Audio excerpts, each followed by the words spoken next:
Hi hello friends, మన ఇంటి సీరియల్లో ఈరోజు పడమటి సంధ్యారాగం సీరియల్ చూసినట్లయితే ఏం జరగనుంది అంటే పార్వతి ఎంత చెప్పినా వినకుండా కిట్టి పార్టీ అయితే అరేంజ్ చేసేస్తుందనమాట. అంటే వాళ్ళ ఫ్రెండ్స్‌నందరినీ పిలిపిచ్చేసి ఇంట్లోనే కిట్టి పార్టీ అయితే అరేంజ్ చేస్తుందనమాట. అంటే ఇదంతా వాళ్ళమ్మ ప్లాన్ అనమాట.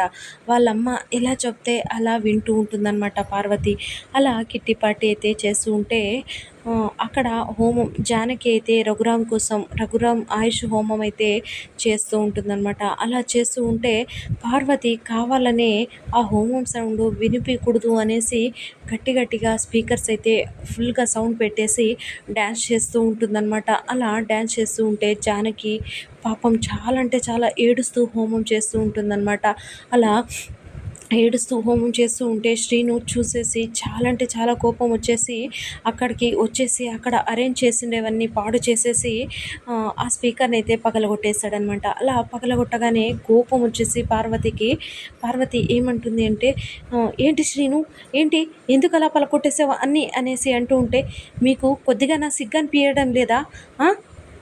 అలా అక్కడ మావయ్యకి చాలా బాలేదు, హాస్పిటల్లో ఉన్నాడు, మావయ్య ఆయుష్ బాగుండాలి అనేసి, మావయ్య బతకాలి అనేసి ఆయుష్ హోమం చేస్తూ ఉంటే దాన్ని పాడు చేస్తున్నారు కూడా, మీకు కొద్ది కూడా సిగ్గనిపించడం లేదా అనేసి అంటూ ఉంటే అప్పుడే పార్వతి వాళ్ళ అమ్మ ఏమంటుంది అంటే కావాలనే ఏమంటుంది అంటే వీళ్ళు అందరి మధ్యలో చిచ్చు పెట్టాలి అనేసి అప్పుడే శ్రీనుని మీ అత్తయ్య అల్లుడిని బాగానే గ్రిప్లో పెట్టుకునింది, లేకుంటే ఇలా చేశాడు అనేసి అనడంతో శ్రీనుకి పట్టరానంత కోపం వచ్చేసి పార్వతి వాళ్ళ అమ్మనైతే చెంపదెబ్బ కొట్టేశాడనమాట. అలా కొట్టడము అంటే పార్వతి వాళ్ళ అమ్మ మాట్లాడిండే మాటలు, పార్వతి చేసిండే పనులైతే ఇవేమీ తెలియని శివరాం జస్ట్ అప్పుడే చెంపదెబ్బ అంటే పార్వతి వాళ్ళ అమ్మని శ్రీను కొట్టడం మాత్రమే చూసి ఉంటాడు. కాబట్టి దాన్ని చూసేసి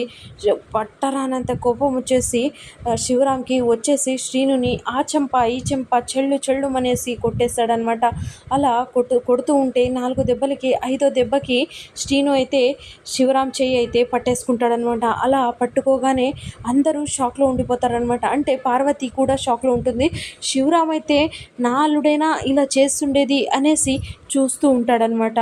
అంటే రాబోతున్న ఎపిసోడ్లోన ఈ గొడవ ఇంకా పెరుగుతుందా తగ్గుతుందా అనేది చూద్దాం. శివరాం అక్కడ జరిగిండే పరిస్థితి అర్థం చేసుకుంటాడా లేదా అనేది చూద్దాము. సో ఇది ఫ్రెండ్స్ ఇవాల్టి సీరియల్స్ సన్నివేశాలు. Please like, share, subscribe my channel and thank you for watching.